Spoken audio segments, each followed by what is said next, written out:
आज हम लोग बात करने वाले पुष्पा 2 की एंडिंग और इसके फ्यूचर के बारे में। और स्टार्टिंग में हम लोग को जो पूरा जापान वाला पार्ट दिखाया गया, जहां पर स्टार्टिंग में ही पुष्पा को गोली लग जाता है, उसके बाद हुआ क्या, जिसके साथ साथ हम जब ट्रेलर कल वापस देख रहे थे, जब रिव्यू वीडियो डाल रहे थे, तो वहां हमको पता चला कि बहुत सारी ऐसे सीन्स हैं जिस बारे में हम कल भी बात किए थे, जो हम लोग को नहीं दिखाई गई है मूवी में, जो कि हो सकता है या तो हम लोग को एक्सटेंडेड वर्जन अगर निकल के आता है नेटफ्लिक्स के लिए वहां पे देखने मिल सकता है, वरना वो चीज को उन्होंने अगले पार्ट के लिए ट्रांसफर कर दिया। और लास्ट में कौन था वो कैरेक्टर जिसने बम का ब्लास्ट किया। जहां पर आगे बढ़ने से पहले एक बहुत बड़ी स्पॉइलर वार्निंग आप लोग सबके लिए बनेगी, जहां पे जिन लोगों ने मूवी नहीं देखी है अभी तक, प्लीज जाके देखो अगर तुमको है मन, और जिनको नहीं है स्पॉइलर से कोई प्रॉब्लम, वो बने रहे जा। तो एंडिंग में हम सबसे पहले देखते हैं कि सारी चीजें सॉल्व हो चुकी थी, जहां पर शिखावत, जो कि इस मूवी का एज अ मेन विलन हम लोग को फिलहाल तक दिख रहा था, वो हार चुका है। जहां पर उसके और पुष्पा के बीच में एक चैलेंज लगा था, जहां पे पुष्पा बोलता है कि अगर तुम मेरे 2000 टन का चंदन की लकड़ी को पकड़ लेते हो, लाल चंदन की लकड़ी को, तो हम वापस से एक मजदूर बन जाएंगे और मजदूर के जैसे ही काम करेंगे,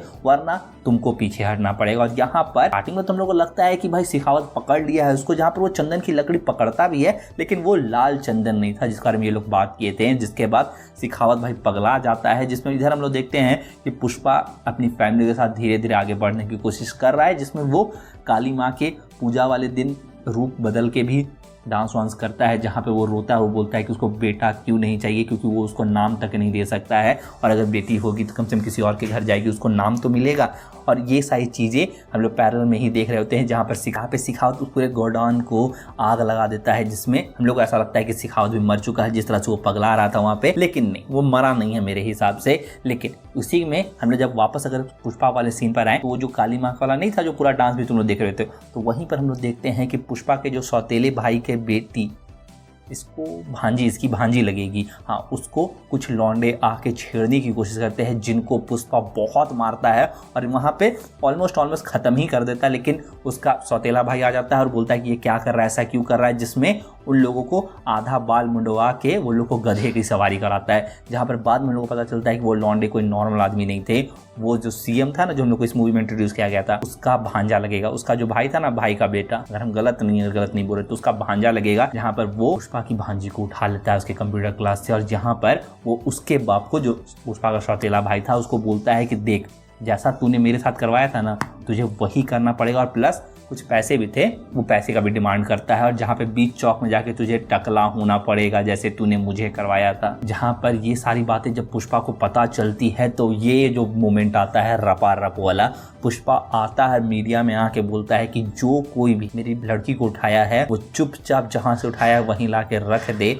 और अगर एक भी खरगोश चाहिए उसको, तो जैसे बकरे का बलि दिया जाता है ना रपा रप, वैसे तुम्हारा हालत करूंगा। और यहाँ पर ये बात जब सीएम को पता चलती है, जो उसको पुष्पा ही बनाया था, जब सीएम इस चीज के पीछे थोड़ा छानबीन करता है, तो पता चलता है कि जिस लड़के ने इसकी लड़की को उठाया है, पुष्पा की लड़की से, वो कोई और नहीं, पीएम का भांजा है। जहां पर चीजें अब और भी ज्यादा इंटरेस्टिंग होने लगी हैं, जिसमें पुष्पा को पता तो था ही कि भाई वो ढूंढ लेगा, लेकिन यहाँ पे लड़का खुद ही पुष्पा को बुलाता है कि हम यहाँ हैं, जिसमें पुष्पा वहां पहुंच जाता है। और ये बात जब सीएम को पता चलता है, तो सीएम को पता था कि पुष्पा नहीं छोड़ेगा उसको, लेकिन फिर भी यहाँ पे पुष्पा बोलता है कि देख, तू लड़की को छोड़ दे, तुमको मेरे साथ जो करना है, जो हम उसको तुमको मारे, जो करना है वो सब तू कर ले, बदला पूरा। जो कि पुष्पा भाई अपनी बात का पक्का भी था, और उसको मारने पीटने सब कुछ करने देता है। पुष्पा यहाँ तक लग रहा था कि ठीक है, पुष्पा सब सहने के लिए तैयार है। लेकिन जब ये लोग देखते हैं कि पुष्पा बहुत ज्यादा डैमेज ले चुका है, और ये लोग को लग रहा था कि कहानी खत्म है, तो ये लोग बोलता है कि हम लोग इस लड़की को नहीं छोड़ेंगे, और उसके साथ थोड़ा सा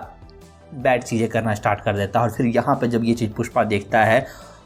तो फिर वहाँ पे उठता है और जो वो मारना स्टार्ट करता है उन लोग को, जिसमें यहाँ पे सीएम चिल्ला रहा है। पीएम को लगा कि नहीं ना मारेगा, कितना भी कर ले, पीएम के भांजे को थोड़ी ना मार देगा। और यहाँ पे जो पेलता है उसको, और सिर्फ उसको ही नहीं, पीएम के जो भाई को देखो मूवी के स्टार्टिंग में ही, जिसको 5 करोड़ दिया जाता है कॉल लगाने के लिए, उसको भी वो पेलता है, जिसके साथ मूवी यहीं पर खत्म होती है। और लास्ट हम लोग देखते हैं पुष्पा का सौतेला भाई उसको अपना लेता है और बताता है कि उसका बाप जब मर रहा था, तो वो उसको बोला था कि तुम ही को उन लोग का ख्याल रखना है, लेकिन वही सौतेला ये वाली चीजें ब्ला ब्ला ब्ला ब्ला, इसकी वजह से वो नहीं किया। लेकिन हाँ, अब वो उससे माफ़ी मांगने आया है, जहाँ पर पुष्पा की वो जो थी ना फैमिली वाली ख्वाहिश, वो पूरी हो चुकी है, जिसमें ये लोग सब जाते हैं अपनी भांजी की शादी में। जिसमें हम लोग देखते हैं इसी के पैरेलल में कि एक तरफ शादी चल रहा है और एक तरफ मातम, जहाँ पे पीएम अपने भाई और भांजे का लास्ट और विदाई कर रहा है, जिसमें पहली मूवी का सीनू यहाँ पर आ चुका है अपनी गैंग के साथ, जिसमें वो सीनू से पूछता है कि वो कहाँ है जिसको यहाँ होना चाहिए, जिसमें हम लोग देखते हैं कि सीनू जिसके भाई को मरवाया था ना, जॉली, हाँ जॉली भी यहाँ पर आ चुका है। जिसके साथ साथ हम लोग देखते हैं कि एक आदमी एक गुलदस्ता लेके आता है जिसमें एक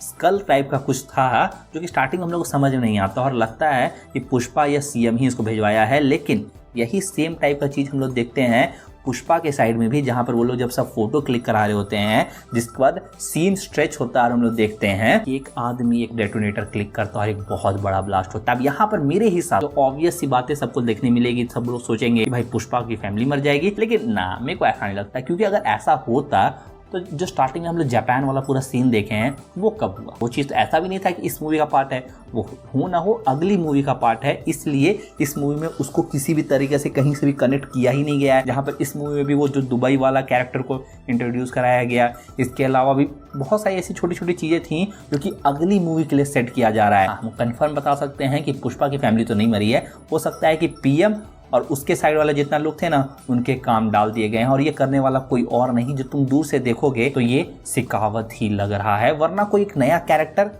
जो कि होने का चांसेस बहुत कम लग रहा है। क्योंकि जब इंटरनेशनल जा रहे हो, जैसे कैसे अभी प्रभास की मूवी के लिए एक इंटरनेशनल विलन लेके आया जा रहा है, तो वैसा करो। अगर इंटरनेशनल जब तुम लोग जा ही रहे हो तो विलन भी कोई उसी लेवल का होना चाहिए ना, वरना इंटरनेशनल जा रहे हो एक देसी आदमी को वहां रख दियो। मतलब ऐसा नहीं बोल रहे कि वो पुल ऑफ नहीं कर सकता, लेकिन फिर वो वाला मजा नहीं दिलाएगा जो कि एक प्रॉपर इंटरनेशनल विलन दिला सकता है। जब जापान जा रहे हो तो भाई जापान से ही किसी को उठाओ तब ना मजा आए, जिसमें यहीं पर हो जाती है मूवी खत्म। जहां पर अगर हम लोग अब इसके फ्यूचर की बात करें तो देखो, वो जो पूरा सीन था ना जो हम लोग एंड में देखे हैं, वो हो ना हो बहुत ज्यादा चांसेस है पीएम के साइड फटा है, कि बहुत ज्यादा चांसेस है, बहुत ज्यादा, जिसमें वो लोग सब खत्म हो चुके हैं। यहाँ पर अब नई मूवी नए विलन्स, वरना तुम खुद सोचो कि अगर वो लोग जिंदा रहेगा, पीएम के जिंदा रहते, पुष्पा कैसे देश के बाहर बिजनेस कर सकता है? तो सोचो, यहाँ पर मूवी के स्टार्टिंग में ही पुष्पा बोला था कि हम तेरे बॉस के भी बॉस हैं जो पैसा लेने आए हैं तुमसे। यहाँ पर इसी के साथ ट्रेलर में भी एक सीन था जिसमें पुष्पा जापान में किमोनो पहन के कुछ पी रहा था और उसके पास एक कार्ड था जो कि इस मूवी के स्टार्टिंग में ही तुम देखोगे जो उसके पॉकेट से गिरा था, वो भी चीज़ तुम ट्रेलर में तुमको देखने मिलेगा। ये सारी चीज़ें कंफर्म करती हैं कि पुष्पा वाला साइड तो नहीं मरा है, वरना जो दूसरी थ्योरी है,